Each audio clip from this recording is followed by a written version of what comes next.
everybody. What you're hearing today is part 2 of Chris and I's evaluation of the interview Kanye did to Forbes. If you didn't hear part 1, make sure you go back and listen to that. And then tomorrow, we will have part 3 ready. Enjoy the show.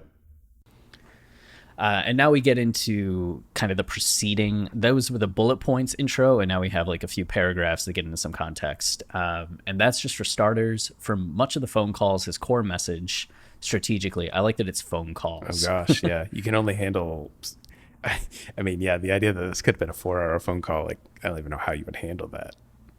Yeah, it's just like Kanye calling, talking for 30 minutes, like going to do things, calling back like 2 hours later, talking for 30 minutes. Calling at 2 in the morning. Yeah, right. I mean, the article posted at 12 a.m. Eastern Standard, no, 1:11 Eastern Standard Time. Mm-hmm. I know that life. So he says he has 30 days to make a final decision about running for president. At that point, he says he'd missed the filing deadline for most states, though he believes an argument could be made to get onto any ballots he's missed, citing coronavirus issues. We'll see about that. I mean, shoot your shot, yeah. I love this too. I'm speaking with experts. I'm going to speak with Jared Kushner, the White House with Biden, says West. So I don't know if that's actually in response to getting on ballots that he said that, but I love the idea that the exact people he would be running against and that wouldn't want him to win are the ones that he's going to ask for advice. That's pretty funny.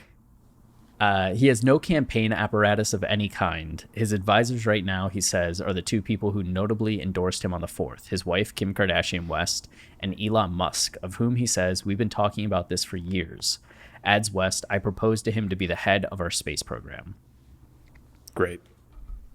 Yeah, I mean, Elon, like Kanye, is a lightning rod of a figure that's very polarizing in terms of people either loving him or hating him and saying things in a way that people defend or people point to as showing that Elon has lost the plot. So very similar energies. Yeah. And if Kanye never becomes president and this never happens, this could at least be season 2 of Space Force. That would be awesome. Did you watch Space Force? You probably couldn't pay me enough money to even try. We started it and we are just like, this is not entertaining. Netflix shows, I don't, it's pretty rare that I watch anything on Netflix made by Netflix that I want to get past like the 5-minute mark on. I feel like almost every Netflix show that I liked, I love the first season and then it just goes like dramatically downhill. Or they don't finish the show. They just cancel it ahead of time. Yeah, it's just Grace and Frankie for me. Well, we both loved, what was it? The documentary one? Don't point out anything I like on Netflix, Chris. Don't do it. What was it? Yeah, what was that? The where they drew the dicks and everything. Yeah. That show's great. That show is fantastic. And BoJack Horseman's really good. Yeah. I'll take your word for it. It's really good, Travis. Okay. An hour into the interview, the hedging was done. He says he definitely plans to run in 2020 versus his original plan in 2024. The campaign slogan, yes. His running mate, Michelle Tidball, an obscure preacher from Wyoming. And why the birthday party? Because when we win, it's everybody's birthday. Somebody posted a link to a website that Michelle Tidball has, just posted to Twitter. And it was just, I think, her business page, just featuring kind of about her. She had degrees in like criminal justice and sociology, something like that, but has been doing like biblical life coaching for years and runs all these groups that are very Bible inspired. Like she's very much like in Kanye's lane at this point. But I think that mix of leadership, criminal justice background, and that political background that she probably has from studying criminal justice led to definitely a lot of connection with her and Kanye, especially the Wyoming connection as well. If it all sounds like a parody or a particularly surreal episode of Keeping Up with the Kardashians, West doesn't seem to be in on it. Calling from his ranch near Cody, Wyoming, where he says that he registered to vote for the first time on Monday, West denies it's a publicity stunt for his upcoming album. Quote, I give my album away for free. A few weeks after he ended 2 separate text chains with me with the message Trump 2020 and a fist raised high, he insists he's lost confidence in the president. It looks like one big mess to me, he says. I don't like that I caught wind that he hid in the bunker.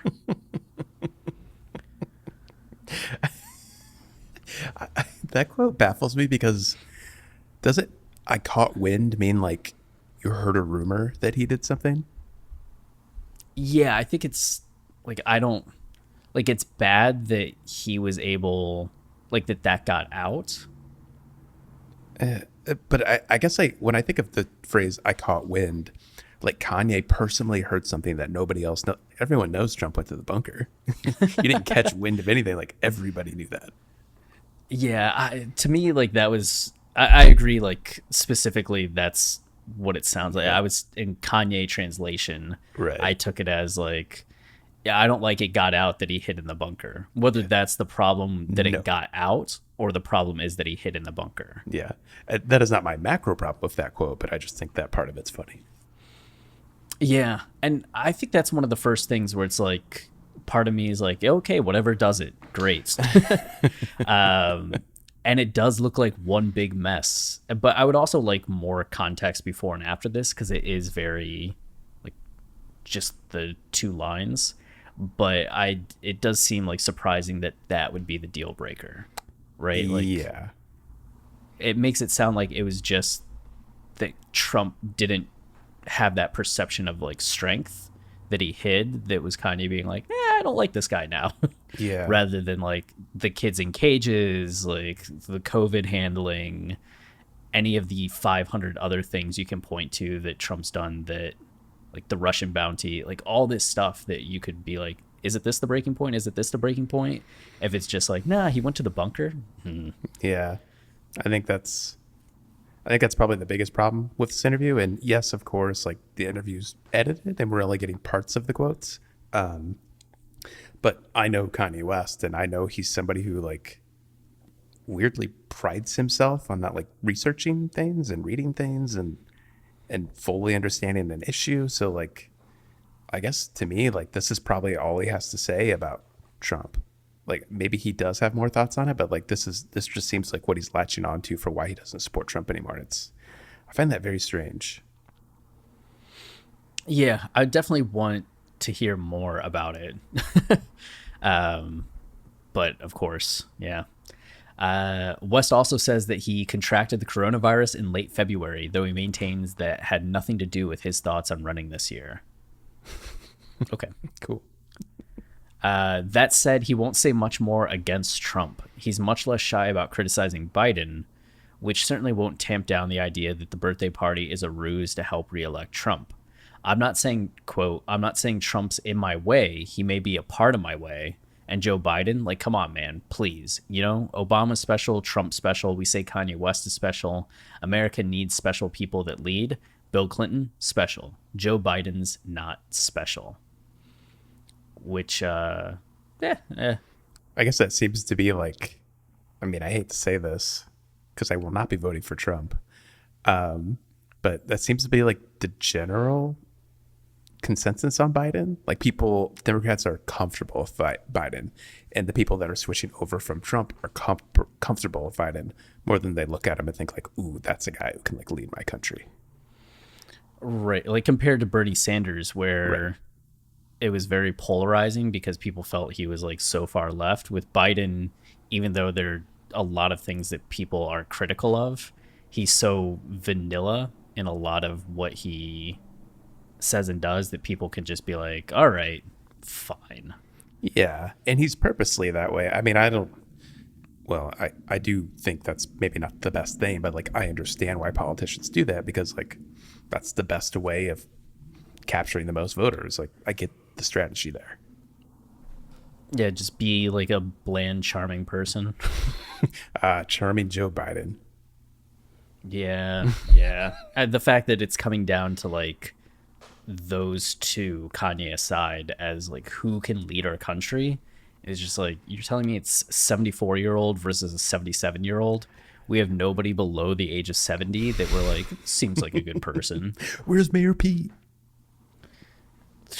Right? Just kidding. So from there, he holds forth on pretty much everything else and occasionally breaks into spontaneous freestyle raps. Hell yeah. If I catch a vibe, I'm going to catch that vibe. Fuck yeah. That's why we need the audio of this.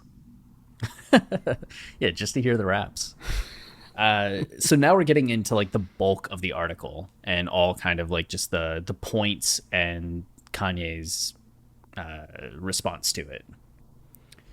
So on his natural political party, I would run as a Republican if Trump wasn't there. I will run as an independent if Trump is there. Okay. Makes sense to me. Yeah. On his previous support for Trump, Trump is the closest president we've had in years to allowing God to still be part of the conversation. Yeah. I mean, oh shit, that's a loaded bag. I had an initial response to it and then immediately stopped myself. Because that's like a mixed bag. Like, I know what he means because Trump has put a lot of people like on his team that would carry out like religious principles, and Trump himself has been very vocal about all of that, you know, like getting rid of abortion, Roe v. Wade, like all that's steeped in Christianity. But I think there's more to being a good Christian than that, but I digress. Yeah, I mean, Trump's a horrible Christian. If you judge him by Christian morality and Christian like do's and don'ts, he's one of the worst people you can point to. Yeah. So the fact that I mean, I've seen it too, just from like friends and family on Facebook from Ohio that are way more religious. They're very happy with the religious angle that Trump brings, with a lot of them praising like Trump's Christianity, which is still so strange to me. But you're right. A lot of it has to do with like Pence, Betsy Davos, Pompeo, like people that are very active in the Christian community having these positions of power and allowing them and others like them to have more of a say in policy that makes those religious groups feel very heard and very, I guess, heard in a way that they hadn't over the last 8 years due to Obama and more of the, like, this is for everybody stance that Obama had. Yeah, that's kind of the biggest fear I really got from the whole article. And I know Kanye gets more into it later, but it's less of the fact that Kanye would be president saying these things. Like, Trump is president and he shouts and screams and tweets anything that's on his mind. And you can kind of look at it and think like, well, he's stupid. Like, who cares? It's one thing to like say that, but Kanye's made it pretty clear that he's going to build a staff that will carry out what he believes in. And what he believes in is a religion that is no part of my life will be controlling policy, law, just the fundamentals of this country. And that's insane to me. Like, that is not the world I was brought up in. Yeah, and I think that's the thing. I saw people on Twitter just being like, nothing that he said seemed that alarming to me. It all seemed like in line with what he believes. Why is that so wrong? And it's not wrong that it's what he believes. It's just the fear that people that don't believe in those things have, that this would be the policy that he goes to, and like stirring up others that would likewise endorse those policies. And what's that mean for the rest of us? And it's like, that's more of where the problem would be. Yeah. On his MAGA hat moments, one of the main reasons I wore the red hats as a protest to the segregation of votes in the black community. Okay. Which, yeah, I mean, he was saying that from the beginning. Like, a lot of his support of Trump was just, people told me I can't do that. Like, people told me that I have to be Democrat. I'm putting the hat on to let people know that it's okay to not be that. Like, you don't have to listen to the monolithic thought. So it's a protest to the segregation of votes in the black community. Also, other than the fact that I like Trump hotels and the saxophones in the lobby. That part I agree with. Though this is weirdly one of the moments that like it wasn't humorous to me or entertaining to me. like as it typically would be. Like later we get the Yeah. Drake line, right, where he talks about like That's Drake good can't be stuff. sicker than me, which hilarious. But this was something that was so divisive for so many people. Like the Book of Ye guys like stopped their podcast Yeah. because of Kanye's support of Trump. It's like there's so many people that couldn't separate art from artist at that point, and Kanye's music has never been the same for them again. And just the fact that he's saying like I like Trump hotels and the saxophones in the lobby, that was enough to get him to do something like that. It just takes away from like I can get behind the monolithic thought aspect of it and like stepping up to bat against that, but the other part of it just makes me feel a little worse. And I don't know why. Yeah, I think for me, it's more that, like, I think Kanye has been accused of, and I actually understand this and don't disagree with it. Like, he has a very myopic point of view, in that he thinks about himself and his place in the world and how the world is trying to make him be and how that's not fair. And and a lot of the times, like, yeah, it's myopic. Like his support of Trump is very myopic because he's just thinking about how Trump makes him feel as opposed to thinking about what Trump does to the world and does to people that look like him. Like he's merely thinking about like the box he's been put in. And on that level, like I agree with it. Like on that level, like I can support any reason why Kanye likes Trump because like it's empowering to him and him alone. And anyone who relates to that, that's what makes to me the myopia okay, because like he's speaking to people who feel that way. And I'm glad he's motivating people who feel that way and empowering them. The difference here is, again, myopia is different when you're talking about like affecting everybody. It's different when you list the reasons you're listing for liking Trump are like the foundation of your platform and how you're going to run this country and the things you find important. Like, I guess that's like the other big thing I have about this is like that myopia has allowed him to like not have nuanced views on anything. Like he just has these exaggerated Kanye like views that like I usually love and adore, but now it's like it's kind of scary for him to just be so nonchalant about Trump like this. Yeah, right. That's very well put. Very well said. Yeah.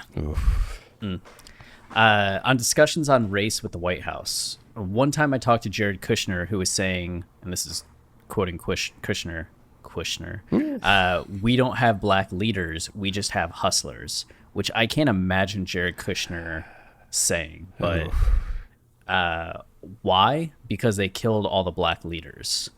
So that was the end of Kanye's quote. Okay.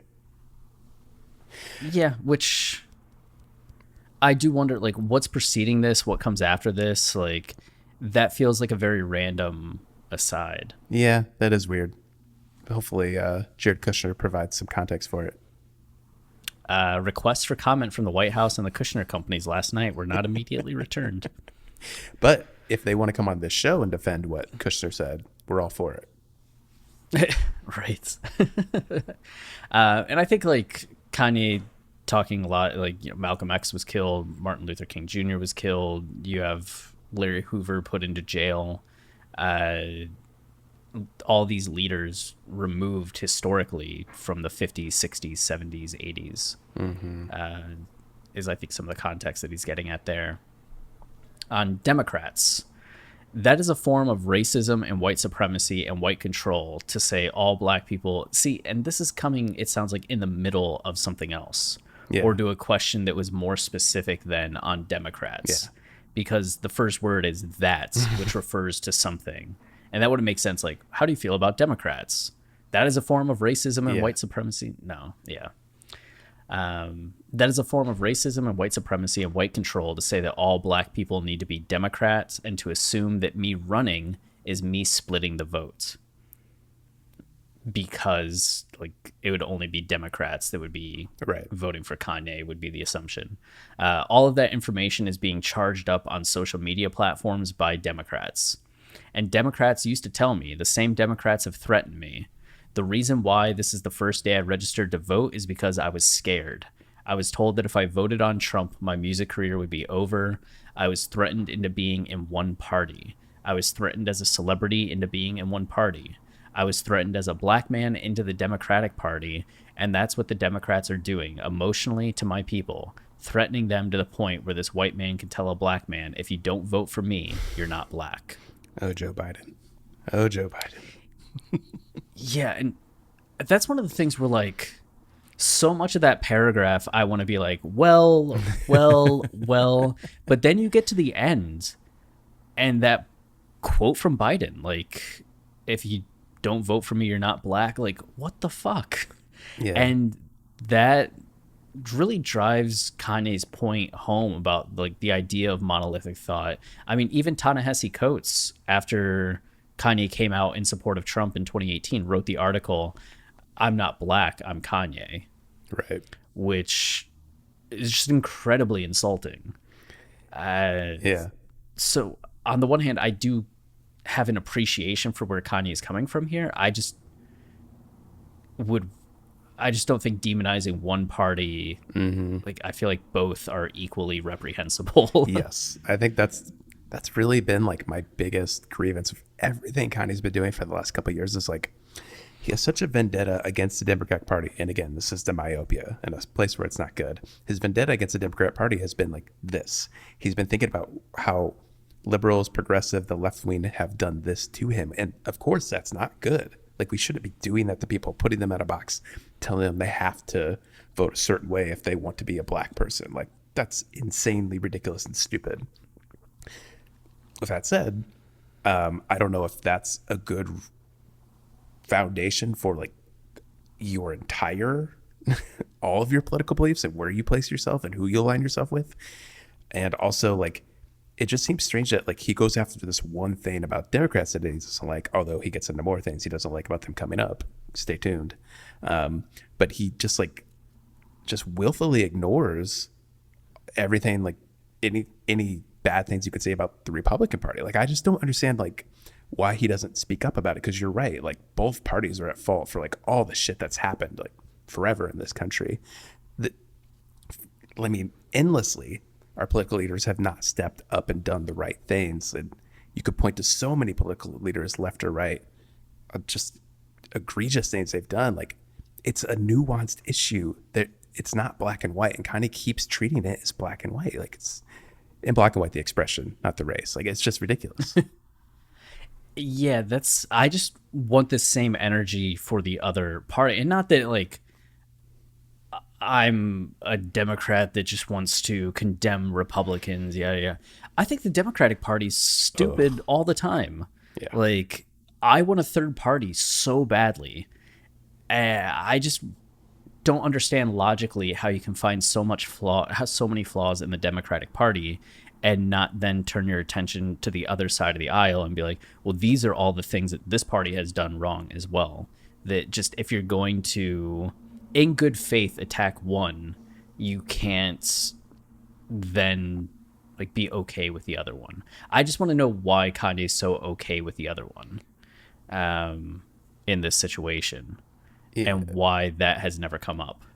And it just seems like it's just ridiculous, because that's the kind of energy that's creating such division in this country. You know, the way Trump goes after the left, like, it's just so annoying. Is like, most people in this country aren't just hardcore left or hardcore right. Like, most people are empathetic individuals who listen, understand, know that there are flaws on both sides. Like, people understand the world better than this. Like, can we just stop grouping people into camps? Yeah. I would love that. To see Kanye doing that's disappointing. Yeah. And, like, again, not saying you can't rail against the Democratic Party or that they haven't done things that, like, that the black community or any other community should be okay with Democrats, or that Republicans are worse, so you have to vote Democrat. That's just another means of control that Kanye would point out. It's just, why can't we condemn both? Yeah. That's the mystery to me. But I do think that this paragraph explains somewhat. Like, Randall had talked about the Trump 2020 text that he had been getting from Kanye as recently as a few weeks ago. And I do feel like part of that might even be less the support for Trump, but more just the reinforcement of Kanye saying, I'm not a Democrat. I am doing things that people keep telling me I can't do, and look, I'm still here. Like, he straight up says that it would be, my music career would be over. So I think it's almost kind of like a test for him, or validation for him, that I can keep saying this and I'm still okay. I'm still good. The other thing I will say about this quote is, like, I agree with you. It's interesting. I think Kanye makes good points. I think the problem with this rhetoric Kanye constantly has is he seems to never do an interview with a black person. And Yo-Yo Trav on Twitter brought this up, who has been on the show before, and I think Kanye follows him. And it's like, that kind of, like, to me, that was a bit of revelation, is that, like, Kanye doesn't always get a lot of pushback in this kind of stuff. Like, even his interview with Big Boy, like, Big Boy was very much like he wanted to sit back and listen to Kanye and, like, give him a platform and all that. It would be really interesting to hear Kanye say that to somebody who has, like, the right perspective and can actually push back on it. Yeah, that's interesting. Has he had, like, kind of a debate platform or an interview where somebody will, like, push him in a long time? Yeah, we have Ye versus Maybe the not People. since Ye versus the People. I guess, like, Charlemagne interview in 2018. Yeah, for sure. What do we have here on how the race will be decided? Let's see if the appointing is at 2020 or if it's 2024, because God appoints the president. If I win in 2020, then it was God's appointment. If I win in 2024, then that was God's appointment. I think this is one of those things that, like, is really going to be how people read into it, and does it, like, trigger something in them? Because I think a lot of people will just be like, well, you know, somebody with religious beliefs will feel this way, that's fine. But it's one of those things where this, with all the other religious aspects that are dictating policy or dictating worldview on policy, it's another statement that just kind of concerns me in the language. Like, does God appoint the president? And if, like, the leader is feeling that way about things, like, what kind of slippery slope does that lead us down? Yeah. I think the funny, ironic thing about this quote is that if Biden wins in 2020, doesn't that mean God appointed him? Yeah. Yeah. Will Kanye back off and admit he was wrong? Yeah, that's funny too, right? Interesting. It'll be interesting. That's like, we finally get to interview Kanye, and that's the first question we ask him. How do you feel about being wrong about everything? Oh, God. I don't feel that way. Okay. Perfect. On to the next question. What's your favorite movie? On the coronavirus cure, we pray for the freedom. It's all about God. We need to stop doing things that make God mad, which I don't know what the context is for that. It's something that could make more sense in context. I do think the idea that, like, we do things to make God mad is a problematic one. Or, yeah. Yeah. This is the other big problem I have with this whole interview and Kanye's rhetoric. As somebody who's a fan of the art, you know, and the art Kanye creates, and we spent this whole season dissecting Jesus as King and looking at the beauty of Jesus as King. And to me, you know, as somebody who's not religious, I'm not religious at all, but in the past couple of years, like, I've started reading the Bible, and as I've become, like, as I've reached my highest point of, like, atheism or agnosticism or whatever you want to call it, like, as I've reached the pinnacle of that, and, like, I'm truly an atheist, like, I've probably come to understand and appreciate religion, like, more than ever. And, like, maybe not religion, but the idea of believing in God and believing something greater than yourself. Like, to me, that's what makes Jesus as King beautiful. I can think about how Kanye uses God to empower himself, and how God is really just, like, an extension of yourself. He's not a guy who sits in the cloud in a golden chair. He's an idea. He's something we can aspire to be. And that's why, like, I love reading the Bible and, like, learning more about these ideas that come from Christianity, and, like, the good that can come from that. But when he says stuff like this, like, I can only, like, when you make it literal, when you talk about, like, God appointing presidents and we made God mad, so this happened and that happened, like, I don't know, it just really takes away from the beauty I found in Jesus is King. I guess that's a case where it's hard for me to separate art from artist. I could hear that in your voice as you're just like, Yeah, slowly came to the realization. yeah. I mean, that's one of the things, not to like harp on the point too much, because I feel like, I don't know, but it just makes me think, like, again, what's the slippery slope of that? Not to say if Kanye was president, but if a leader in office has this way of thinking that, oh, we just had a school shooting because we made God mad. So now we have to put in classrooms like prayer time, like a priest in every school, like we need to teach the Bible and that'll stop school shootings. Is I feel like that's kind of the way that these things can go, which might seem extreme, but like human history is full of extreme circumstances, especially when it comes to religion. Yeah. So, and we're talking about Kanye, who's an extreme person. yeah, which I don't, I mean, I don't know the reality of like Kanye enacting all of that, but just envisioning a leader with beliefs in that way, Yeah. and why this could be a problematic one. Like I wouldn't necessarily sign it to Kanye, but just why I hesitate when I hear something like this. God, I've taken like 40 deep breaths today, just like thinking about this. Yeah, right. On vaccines. So take another one. Oh boy. It's so many of our children that are being vaccinated and paralyzed. So when they say the way we're going to fix COVID is with vaccine, I'm extremely cautious. That's the mark of the beast. They want to put chips inside of us. They want to do all kinds of things to make it where we can't cross the gates of heaven. I'm sorry when I say they, the humans that have the devil inside them. And the saddest thing is that we all won't make it to heaven, that there'll be some of us that do not make it. Next question. Typical Kanye response that like just devolves into something random and he doesn't know where to go and he just ends. Yeah. Which, I mean, I am pretty like non-tolerating of like anti-vax stances. Though I say that, and I'm pretty sure like one of my best friends has like vaccine hesitations. I don't think is outright like anti-vax, but definitely has some like doubts about it. So I say I lack tolerance for it, but this is somebody that I love and I've tolerated or even been understanding of the perspective that he has on it. But it tends to be something immediately when I hear it, like I get on edge and frustrated. And I'm sure that might be frustrating to some listeners out there that probably are anti-vax.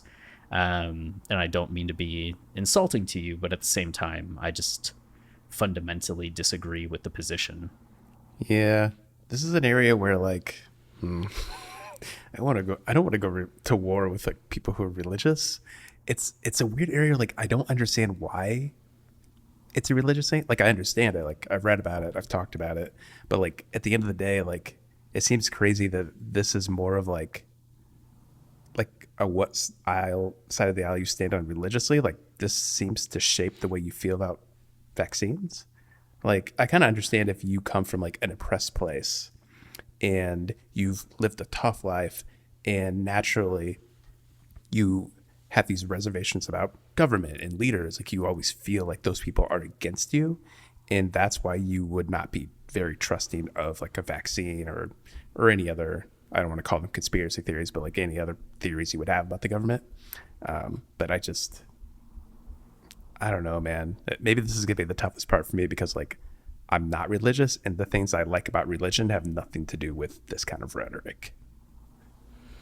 Yeah. And I think a lot of the rise of it, like you can point to people that had problematic interest when they started it, like a lot of conspiracy theory people behind it. Like a lot of the examples that they point to have been problematic, and even a lot of the studies that have risen up over the years have all been paid for by groups that are opposed to vaccines rather than like neutral research that has happened and gone with vaccines. But it also getting political with it because it seems to be a lot of people on the right that tend to be anti-vax. I say that, but I feel like there's a lot of people in Hollywood that are on the left that are also anti-vax, but you see it a lot more often, at least from my understanding from the conservative right or the religious right. And how do you justify that with then like gun use and gun ownership? And just the idea that if it's acceptable that you're going to have tragedies related to guns and people just need to do better, like how is it that if vaccines are like so beneficial to 99.9% of the people, then it's problematic if there's any residuals, which gets into like a whole other thing. But Right. I just find the whole topic to like be problematic in its logic. Yeah, I mean that's a whole other topic I wasn't even really getting into. Like I can empathize with some people and how they feel about vaccines, like emotionally. But if we're going to get into Yeah. like a logical argument and we're going to look at the facts, like I guess I don't even at this point I don't see the point of entertaining that conversation. Like clearly, vaccines help and do good in the world. So I mean, this whole rhetoric from Kanye I find very depressing. Yeah, I think that's a great point. Like, I can understand the emotional response to it and the hesitation around it, like, absolutely. But then getting into logical arguments about it's, eh, Yeah. eh. And then, like, getting into then the rhetoric of, like, that's the mark of the beast. Like, they want to put chips inside of us so we can't cross the gates of heaven. And then saying, again, like, the humans that have the devil inside them. Like, oh yeah, there are people that have the devil inside of them. Again, it's something that I think is a slippery slope to just being able to demonize somebody and be like, well, I really wanted to work with these people, but they have the devil inside of them, so there's nothing to be done. We're like putting them in cages and sending them out. Again, not that Kanye would do that, but that's often where this kind of rhetoric can lead. It's just like with the guy in the Philippines, like he started a war on drugs that sounds good on the surface because there was huge drug pandemic in the Philippines, but he okayed murder of drug dealers and drug users. And then it becomes something where how many people just say like, drugs and can get away with killing people, and how many people can use that to their own political benefits. And it starts to become a very, very slippery slope. Yeah. So, geez, man, as you're reading all those quotes from Kanye, I did this thing. Lauren can look at me and like know when I'm doing this, but like I was just like looking down and fiddling with my pant. Like I'm just like ignoring that any of it's happening. Like I'm so uncomfortable. Yeah. Yeah. On deciding to run for president. It's when I was being offered the Michael Jackson Video Vanguard Awards at MTV. This was 2015. I remember being at my mom's house, my mother-in-law, because my house was being worked on. She calls me son, and I call her mom.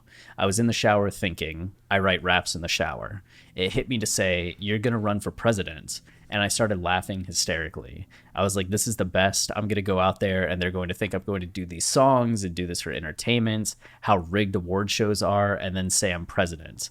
And I just laughed in the shower. I don't know for how long, but that's the moment that it hit me. That's a great scene in a movie. Yeah, right? Just Kanye laughing in the shower hysterically for a long time. That's just a crazy. I know people are going to read into that and be like, oh, look, he's crazy. But I kind of love the audacity to say that about yourself.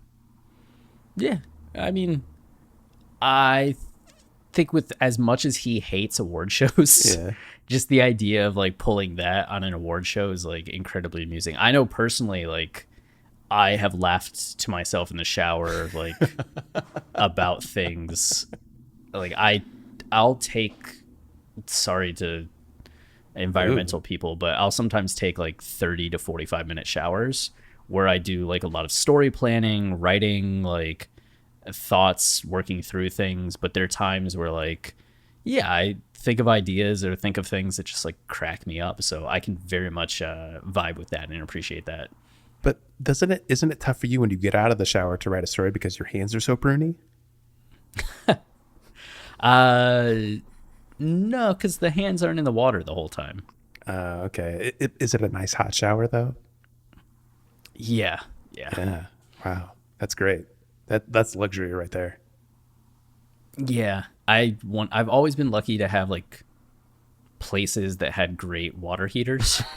Except when I lived in Australia, you had like 3 minutes of hot water, And when I lived in the first place in Austin, uh, I had 7 minutes of hot water.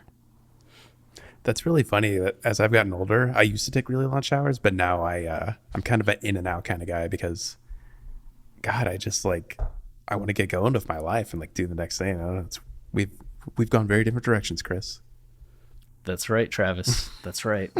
Yet the show brings us back together. Mm-hmm.